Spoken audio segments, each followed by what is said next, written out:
Segunda Crônicas, capítulo de número 21, o verso de número 20. Nós vamos falar de um homem chamado Jeroão.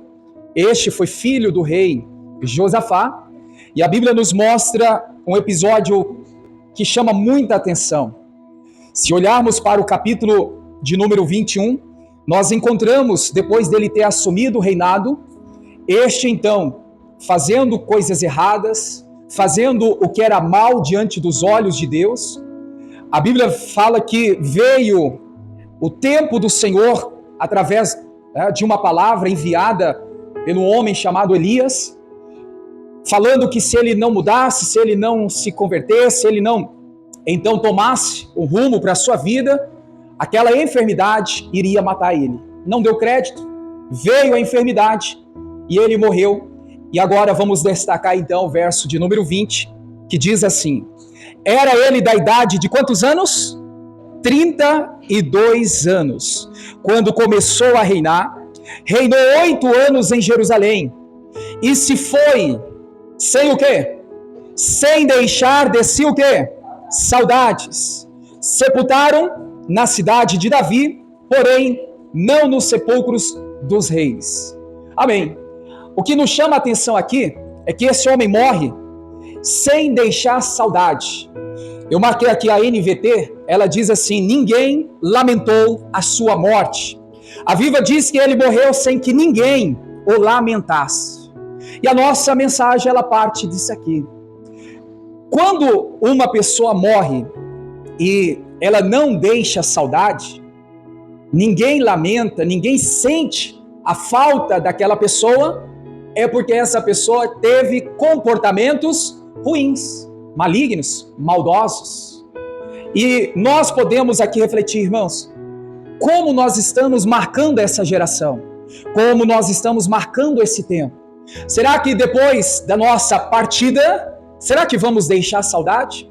Será que vamos deixar um legado na sociedade, na família, entre as pessoas que a gente convive no dia a dia? Ou como algumas pessoas, quando ela está numa empresa, num trabalho onde tem vários funcionários, e ela, por ser uma pessoa ruim, má, por ser uma pessoa que não ajuda, não coopera, não marca ali de forma positiva, e quando essa pessoa ela sai daquele recinto, sai daquele lugar de trabalho, você vê que às vezes as pessoas que ficam até fazem festa, soltam fogos, mas não é de que aquela pessoa, olha, ela foi tão boa aqui conosco, não. Muita gente está soltando fogos de felicidade, de tamanha ruindade que essa pessoa foi, e que ela então não marcou, não deixou ali uma boa impressão. Eu quero destacar aí essa frase dentro do versículo 20. Sem deixar saudades. Este homem não deixou saudades. Ele morreu sem que ninguém o lamentasse. Nós vamos aprofundar nesse ponto de vista aqui, mas eu quero aqui fazer a leitura com você sobre o texto até o capítulo. Volta aí para o verso de número 4.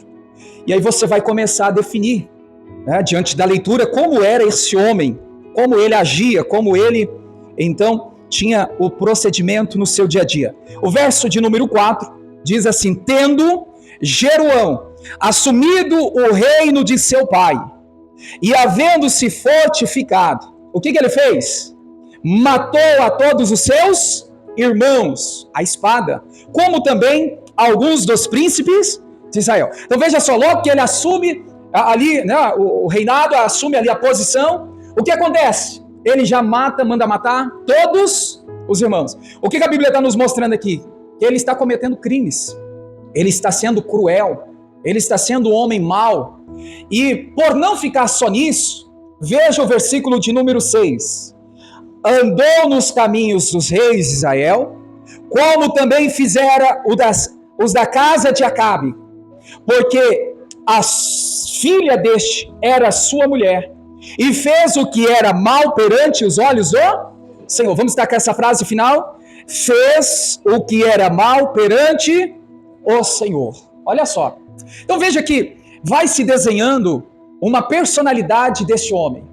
Um homem maldoso, cruel, um homem que fazia o que era mal diante dos olhos de Deus, um homem que estava cometendo crimes, pecados constantes. Se você pegar mais profundo aqui, passar os olhos, você vai ver, este homem, ele levou o povo a se inclinar perante a ídolos, né? Ensinou completamente, de forma errada, servir a Deus. Ao invés de servir a Deus, se render aos pés do Senhor, ele estava ensinando as pessoas a serem idólatras, as pessoas a participarem de cultos pagãos, né? Onde muitas vezes estavam ali expostos à imoralidade. Olha que situação. Veja que então ele toma a decisão de desobedecer a Deus. Por fazer o que era mal aos olhos do Senhor, ele está agora desobedecendo ao Senhor. E uma coisa que a gente pode entender aqui, irmãos, o pai era um grande homem de Deus, né? Isso me faz recordar, diante daquele ditado, a gente não pode deixar ser levado, que diz um ditado que filho de peixe, peixinho é, nem sempre. Tem pais bons que, infelizmente, com filhos ruins. Tem mães boas com, infelizmente, os filhos decidiram ir para o caminho da maldade, da ruindade. O homem que estamos se referindo aqui é o rei Josafá, um grande rei, vamos dizer assim, um dos principais reis desse tempo. É um homem constituído por Deus, direcionado por Deus, olha, guiado por Deus, né, ensinando os filhos a fazer, a agir, mas por decisões próprias dos filhos, para então andar num caminho todo errado, todo na contramão dos princípios que o pai ensinou. Isso também a gente vê nos dias de hoje. Quantos filhos rebeldes, quantos filhos estão indo para o caminho errado, e não foi falta de ensino dos pais, não foi porque o pai ou a mãe deixou de ensinar, de corrigir, de muitas vezes até mesmo dizer, não faça isso, não faça aquilo, porque isso vai dar errado, vai dar ruim, isso vai fazer com que você se dê mal na vida. É assim ou não é, irmãos? Quantos pais bons, infelizmente, com filhos ruins? E aqui é um caso, é um exemplo que nós temos.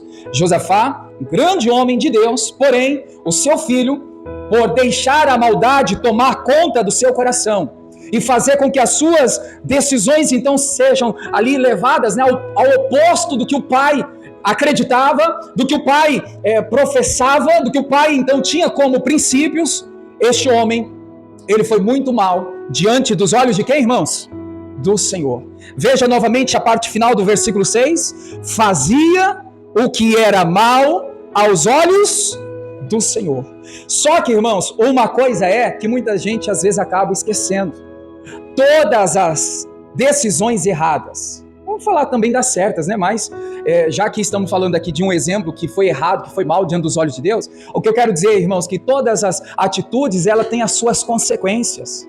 3 consequências eu quero apontar aqui, mostrando para você, que veio sobre a vida desse homem. Se a gente tem atitudes certas, corretas, se a gente faz o que é bom diante dos olhos de Deus, certamente virá as consequências boas. Mas se também a gente tiver as atitudes erradas, o posicionamento errado, e se a gente for mal diante dos olhos de Deus, virá também as consequências. Vamos aqui então atentar para as consequências? Primeira, foi uma consequência, irmãos, que o próprio Deus permitiu que Jeroão então fosse atacado pelos filisteus. Sabe o que isso significa? O próprio Deus deixou os inimigos vencer ele. Olha só, às vezes tem gente que não entende por que uma batalha ela tem sido derrotada, por que uma situação o inimigo está vencendo. Às vezes é com a própria permissão de quem? De Deus. Deus permitiu que os filisteus derrotassem ele como consequência do que ele estava fazendo, porque era mal diante dos olhos de Deus. Então, a gente tem que tomar muito cuidado, porque, irmão, se a gente fizer coisas que são erradas diante dos olhos de Deus, virá consequência. Lutas que a gente vai achar que a gente vai vencer fácil, mas o próprio Deus vai permitir, vai deixar com que a gente seja vencido pelos nossos inimigos. Leia a história aí para você ver. O próprio Deus deixou, irmãos, os inimigos atacar ele, vencer ele. Os filisteus atacaram e olha, Deus não fez nada para livrar ele da mão dos inimigos. E se a gente olhar para os dias de hoje, quantas pessoas que estão assim por consequência das suas atitudes erradas?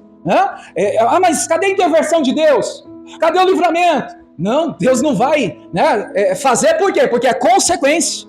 Toda atitude certa ou errada geram consequências. Segunda consequência aqui, se você passar a leitura aí, você vai ver, irmãos, que ele foi avisado, né, por Elias. Ele foi ali até mesmo orientado, né, através da parte de Deus. Deus estava usando ali o Elias. Estou me referindo aí ao verso 11. Passa os olhos aí, ó. O profeta Elias estava amando do Senhor Deus e estava dizendo para ele que ele então seria cometido diante de uma doença, o que, igreja?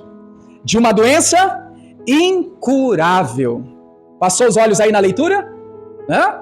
Olha só, segunda consequência, doença incurável. Foi ele ferido, irmãos, com uma doença, tem até o detalhe da doença, no intestino. Foi uma doença intestinal incurável que levou ele à morte em pouco tempo. Olha o quanto isso é sério. E tem gente que ali, irmãos, às vezes, né? Mas como que Deus faz isso? É consequências. Toda a nossa ação gera consequências. Pode ver aí, eu não estou inventando nada, tá aí na sua Bíblia. O verso de número 11, ele foi orientado, foi advertido. Se você não parar, se você não se consertar, se você continuar agindo errado, você vai, né, vai sofrer, vai vir uma enfermidade, uma doença incurável. E veio, porque ele não mudou diante dos olhos do Senhor. E o que aconteceu, igreja? Terceira consequência. O salário do pecado é a morte.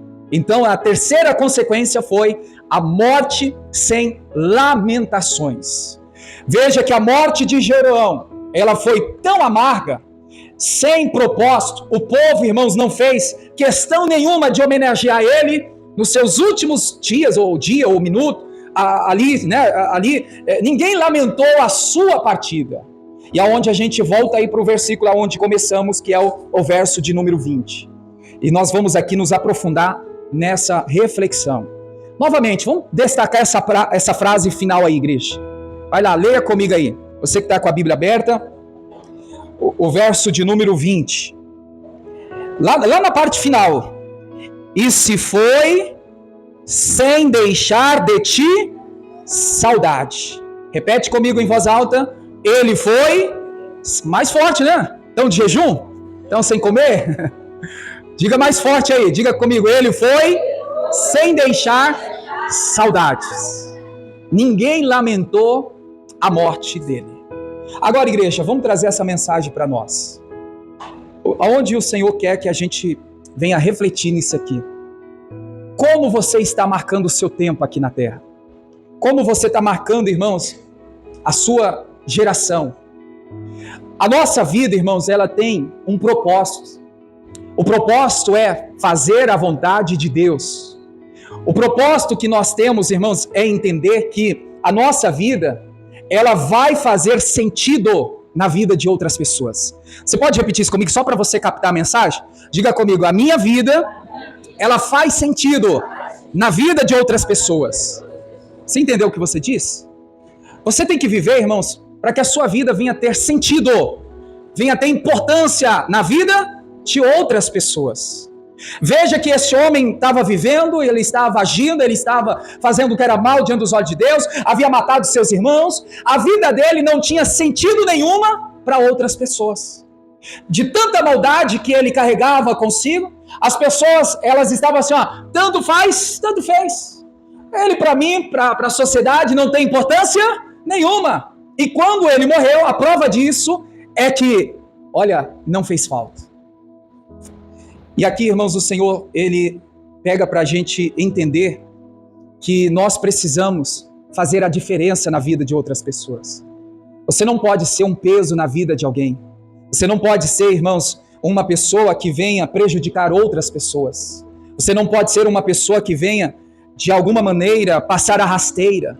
Você não pode ser uma pessoa que, de alguma forma, venha manchar o caráter, né? A moral, irmãos, as suas vestes espirituais. Porque isso é válido diante dos olhos de Deus. A gente vê aqui, irmãos, que nós precisamos. Eu olho para essa frase dentro desse texto, e eu analisando hoje à tarde, quando começava a ler, por volta das 4 horas da tarde, eu estava lendo essa mensagem, e eu falei, mas isso aqui tem um sentido, isso aqui tem um propósito que Deus quer nos mostrar. Irmãos, a gente não pode, né, passar pela vida das outras pessoas de uma forma que não tem valor, não tem sentido nenhum. Você vê que quantas pessoas, elas já não estão mais se importando com isso.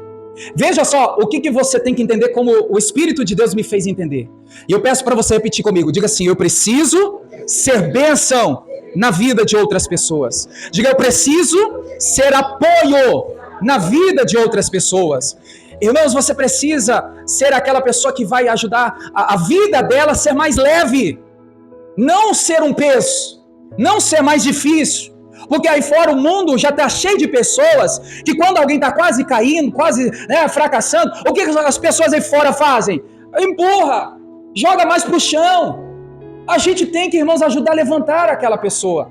A gente tem que estender as mãos para que aquela pessoa ela possa ter a condição de, com a sua ajuda, ela ter uma vida mais leve. E a gente precisa rever os nossos conceitos, porque a nossa vida tem que fazer sentido na vida de outras pessoas. Amém, igreja? Diga para a pessoa que está perto de você, diga assim: você não pode ser um peso para as pessoas. Amém? Ainda que alguém seja para você. Ainda que alguém, irmãos, né, elas não te apoiam, ainda que as pessoas elas não estendam as mãos, nós temos que ser diferentes. Nós não podemos ser iguais. Nós não somos iguais. Malaquias, o profeta, fala que há uma diferença de quem serve a Deus e de quem não serve. E como que eu estou servindo a Deus? Como eu estou diante do Senhor? Será que a gente, irmãos, é aquele tipo de pessoa que, na nossa ausência, ninguém sente a falta? Você tem que sentir falta de quem marca a sua vida, de forma positiva, né? Olha, o fulano faz falta, né? O fulano não está mais no nosso meio, não está mais trabalhando aqui, não está mais congregando aqui. Cadê o fulano? Cadê o ciclano? Olha como ele faz falta. Veja, irmãos, tem gente que ela é tão ruim, né? Ou não marca esse tempo. Quando ela some, quando vai-se o tempo dela, quando ela sai do trabalho, ou quando ela sai da igreja, ninguém sente falta dela. Ninguém. Vida que segue. Aquilo que a pessoa fez naquele tempo não marcou a vida de ninguém. Então a gente precisa rever, irmãos, urgentemente como nós estamos sendo. Nós precisamos fazer diferente. Esse rei aqui, ele está completamente errado. O Jeroão está completamente, irmãos, fora da direção, fazendo o que era mal diante dos olhos de Deus, e veio as consequências. O pior da morte foi que ninguém sentiu a falta dele. Será que a gente é tão mal assim também? Faça uma pergunta para você, mas não responda não. Repete comigo: será que eu sou tão mal assim também? Que ninguém sente a minha falta? Ninguém se importa se eu estou ali ou não estou? Irmãos, nós precisamos fazer com que Cristo chegue até essas pessoas, através da luz, através da palavra, através da sua essência, né? E a gente precisa rever os nossos conceitos para marcar esse tempo, porque são pessoas que precisam, irmãos, da nossa ajuda. E eu vejo que assim nós devemos fazer a diferença, ser lembrado, né? A gente vê também, né? Isso acontece muito. Falei de trabalho, falei de igreja, falei de membro. Acontece também, no caso ministerial, pastores, né? Pastores que passam por algumas igrejas, irmãos, que ao passar do tempo nem é lembrado. Outros passam-se 10, 20 anos. Olha, aquele pastor, aquela pastora, aquele homem, aquela mulher marcou o meu tempo, buscando a Deus, servindo, me ensinando, dando bom exemplo. É assim ou não é? Então é para todas as áreas. Seja no trabalho, seja em casa, seja na igreja. Irmãos, nós precisamos marcar esse tempo, marcar essa geração, fazendo sentido na vida de outras pessoas. Amém, igreja? Diga para a pessoa que está perto aí, ou para você mesmo, diga: eu preciso fazer a diferença. Diga assim: fazer as pessoas serem marcadas através da minha atitude. Nós precisamos ter um coração igual de Cristo. Precisamos ser generosos, precisamos ser leal, precisamos ser sinceros, precisamos ter integridade, precisamos da humildade, precisamos da fidelidade. São essas coisas que vão fazer toda a diferença na vida de outras pessoas. Como você está sendo? Se hoje, irmãos, como disse, hoje fosse o dia da sua senha, ninguém sabe, né? Sabe o dia que você vai partir? Não sabe, né? Mas se fosse hoje, como nós deixaríamos, né, marcado esse tempo? Será que as pessoas iriam sentir falta, saudades? Ou como este homem, ninguém sentiu falta dele? Ninguém teve saudade dele. Ele morreu sem que ninguém o lamentasse. Que triste, né, irmãos? Que a gente venha marcar esse tempo, mas marcar de forma positiva, glorificando a Deus, exaltando o Senhor e buscando sempre fazer o nosso melhor para ajudar as pessoas. Não importa quem quer que seja, estende a mão, né? Seja generoso. Procure saber como a pessoa está. Procure saber como que a pessoa ela tem vivido no seu dia a dia, se há uma dificuldade, se há um problema, que você possa então cooperar com ela, para que a vida dela se torne mais leve, mais fácil. Irmãos, tantas pessoas que estão vivendo uma vida pesada, uma vida difícil, e a gente como cristão, muitas vezes não estamos fazendo nada, fazendo ou pouco daquilo que foi nos dado como missão para fazer. Amém, igreja? Então essa é a mensagem. Que o Senhor fale ao teu coração, marque esse tempo fazendo coisas boas para Deus ser glorificado. Tá bom? Fique em pé, vou terminar essa gravação. Deus abençoe você da internet, fique na paz, fique com Deus.